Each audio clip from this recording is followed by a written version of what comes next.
नमस्कार. आज आपण बोलणार आहोत द सिक्रेटबद्दल. रोंडा बर्न यांचं तेच जगप्रसिद्ध पुस्तक ज्याने अक्षरशः लाखो लोकांच्या आयुष्याकडे बघण्याचा दृष्टिकोनच पूर्णपणे बदलून टाकला. आणि या सगळ्याच्या केंद्रस्थानी आहे एक खरं तर खूप साधा पण तितकाच शक्तिशाली प्रश्न.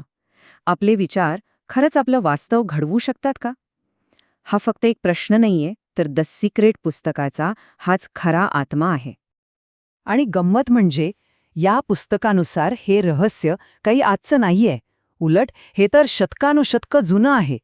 असं म्हणतात की प्लेटो, न्यूटन, आइन्स्टाईन यांसारख्या इतिहासातल्या मोठमोठ्या लोकांना हे कालातीत रहस्य माहीत होतं आणि त्यांनी ते जाणते अजाणतेपणे वापरलं सुद्धा. तर मग चला या रहस्याचा प्रत्येक पैलू जरा जवळून बघूया. आपण हे 4 भागांमध्ये समजून घेऊ. सगळ्यात आधी हे रहस्य आलं कुठून? मग हा आकर्षणाचा नियम नक्की काम कसा करतो? तिसरं, हे सिक्रेट वापरण्याची नेमकी पद्धत काय आहे? आणि शेवटी विचारांना वास्तवात कसं आणायचं? तर सुरुवात करूया. या प्रवासाची सुरुवात होते या पुस्तकाच्या लेखिकेच्याच एका खास अनुभवातून. एक असा अनुभव ज्याने त्यांचं आयुष्यच कायमचं बदलून टाकलं. जरा विचार करा, लेखिका रोंडा बर्न त्यांच्या आयुष्याच्या एका अशा वळणावर होत्या जिथे त्या आर्थिक आणि भावनिक दोन्ही बाजूंनी पूर्णपणे खचल्या होत्या. आणि अशाच वेळी त्यांच्या मुलीने त्यांना एक 100 वर्ष जुनं पुस्तक दिलं. आणि त्याच पुस्तकातून त्यांना त्या रहस्याची ओळख झाली ज्याने त्यांच्या आयुष्याला एक अविश्वसनीय कलाटणी दिली. आता वळूया त्या शक्तिशाली नियमाकडे जो या संपूर्ण तत्वज्ञानाचा पाया आहे, आकर्षणाचा नियम. आकर्षणाचा नियम तसा बघायला गेला तर खूप सोपा आहे. तो काय सांगतो तर आपले प्रत्येक विचार, आपल्या प्रत्येक भावना यातून एक विशिष्ट प्रकारचं व्हायब्रेशन, एक फ्रिक्वेन्सी बाहेर पडते.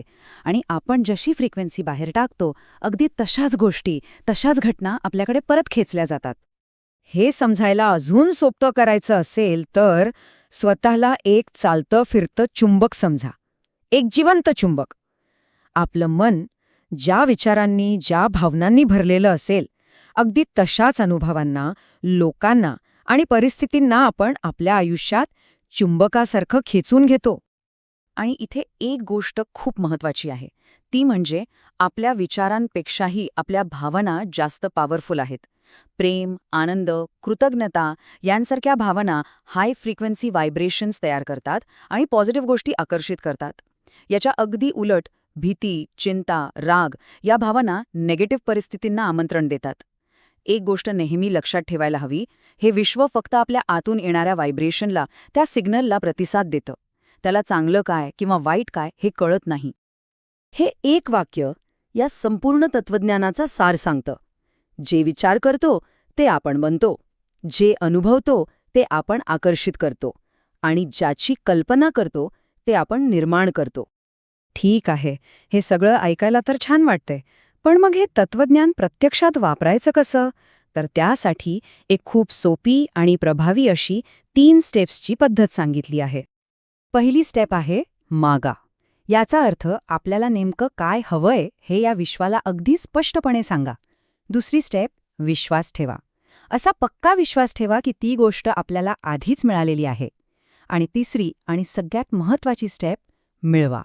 म्हणजे ती गोष्ट मिळाल्यावर जो आनंद होईल ना, तो आनंद आत्ता याच क्षणी अनुभवा. आता ही प्रक्रिया आणखी प्रभावी करण्यासाठी एक जबरदस्त टूल आहे, व्हिज्युअलायझेशन. म्हणजे काय? तर जी गोष्ट हवी आहे तिचा एक छोटासा सिनेमाच मनात तयार करा. पण तो फक्त बघायचा नाहीये, तर तो आपल्या 5ही इंद्रियांनी अनुभवायचा आहे. कारण खरी गंमत इथेच आहे. आपल्या सबकॉन्शियस माइंडला, म्हणजे आपल्या अवचेतन मनाला खरं काय आणि आपण केलेली तीव्र कल्पना यातला फरकच कळत नाही. आणि दुसरं तितकंच महत्त्वाचं साधन आहे कृतज्ञता, म्हणजे ग्रॅटिट्यूड. आपल्याकडे काय नाहीये यावर सतत विचार करण्याऐवजी आपल्याकडे जे काही आहे त्याबद्दल मनापासून आभार मानले की आपलं व्हायब्रेशन, आपली फ्रिक्वेन्सी लगेच बदलते. आपलं लक्ष कमतरतेकडून थेट समृद्धीकडे वळतं. रोज सकाळी आणि रात्री फक्त अशा काही गोष्टी आठवा ज्याबद्दल आपण खरंच आभारी आहोत. खरं तर आपल्या भावना एका गायडन्स सिस्टमसारख्या आहेत, अगदी GPS सारख्या. जेव्हा आपल्याला छान वाटत असतं याचा अर्थ आपण आपल्या ध्येयाच्या दिशेने योग्य ट्रॅकवर आहोत. आणि जेव्हा वाईट वाटायला लागतं तेव्हा तो एक सिग्नल असतो, एक अलार्म असतो की आपले विचार चुकीच्या दिशेने जात आहेत. मग तेव्हाच जाणीवपूर्वक आपले विचार बदलून पुन्हा त्या चांगल्या फिलिंगमध्ये येणं खूप महत्वाचं आहे. चला आता बघूया की हे तत्वज्ञान आयुष्याच्या 3 महत्वाच्या क्षेत्रांमध्ये कसं लागू करता येतं. आपलं आरोग्य, आपली संपत्ती आणि आपले नातेसंबंध. सगळ्यात आधी आरोग्य. असं म्हणतात की आपलं मन शरीरावर राज्य करतं. पुस्तकात एक खूप छान उदाहरण दिलंय. एका स्त्रीला कॅन्सर झाला होता, पण तिने आजारावर लक्ष केंद्रित करण्याऐवजी फक्त विनोदी सिनेमे बघितले, सतत हसण्याचा प्रयत्न केला आणि मी पूर्णपणे निरोगी आहे ही भावना मनापासून जगली. आणि याचा परिणाम आश्चर्यकारकपणे ती पूर्ण बरी झाली. यातून शिकण्यासारखं एकच आहे, आपण ज्या गोष्टीवर आपलं लक्ष केंद्रित करतो तीच गोष्ट आपल्या आयुष्यात वाढते. आता बोलूया संपत्तीबद्दल. संपत्ती आकर्षित करण्यासाठी सगळ्यात आधी पैशांबद्दलचा आपला दृष्टिकोन, आपली मानसिकता बदलावी लागते. पैसे कमावणं खूप अवघड आहे या स्कॅर्सिटी माइंडसेटमधून बाहेर पडून पैसा माझ्याकडे सहजपणे येतो या अबंडन्स माइंडसेटमध्ये येणं खूप गरजेचे आहे. जेव्हा माझ्याकडे कमी आहे या भावनेऐवजी माझ्याकडे भरभरून आहे असं वाटायला लागतं, तेव्हाच खऱ्या अर्थाने संपत्तीचा ओघ आपल्याकडे सुरू होतो. आणि तिसरं म्हणजे नातेसंबंध. इथे नियम अगदी सरळ आहे. इतरांना बदलण्याऐवजी आधी स्वतःमध्ये बदल घडवा. कारण आपली बाहेरची नाती ही आपल्या आतल्या स्थितीचाच आरसा असतात. लोकांमध्ये काय चांगलं आहे, त्यांच्या चांगल्या गुणांवर लक्ष केंद्रित करा. आणि सगळ्यात महत्त्वाचं, स्वतःवर प्रेम करा. कारण जेव्हा आपण स्वतःवर प्रेम करायला लागतो तेव्हाच आपण इतरांचं प्रेम आपल्या आयुष्यात आकर्षित करू शकतो. पण थांबा, याचा अर्थ असा नाही की फक्त बसून विचार करत राहायचं. नाही, ह्या प्रक्रियेत प्रेरित कृती म्हणजे इन्स्पायर्ड ॲक्शन खूप महत्वाचं आहे. म्हणजे जेव्हा आतून एखादी गोष्ट करण्याची सहज प्रेरणा मिळते ना, तेव्हा ती कृती करायची. आणि त्यानंतर येतं लेटिंग गो, म्हणजे निकालाची चिंता न करता तो विश्वावर सोपवून द्यायचा आणि या पूर्ण प्रक्रियेवर विश्वास ठेवायचा. आणि शेवटची, ह्या सगळ्याचा अंतिम उद्देश फक्त भौतिक गोष्टी मिळवणं म्हणजे गाडी, बंगला, पैसा मिळवणं नाहीये. खरा उद्देश आहे सक्षमीकरण, एम्पॉवरमेंट. ही जाणीव होणं की आपण परिस्थितीचे गुलाम नाही, तर आपण आपल्या आयुष्याचे सहनिर्माते आहोत.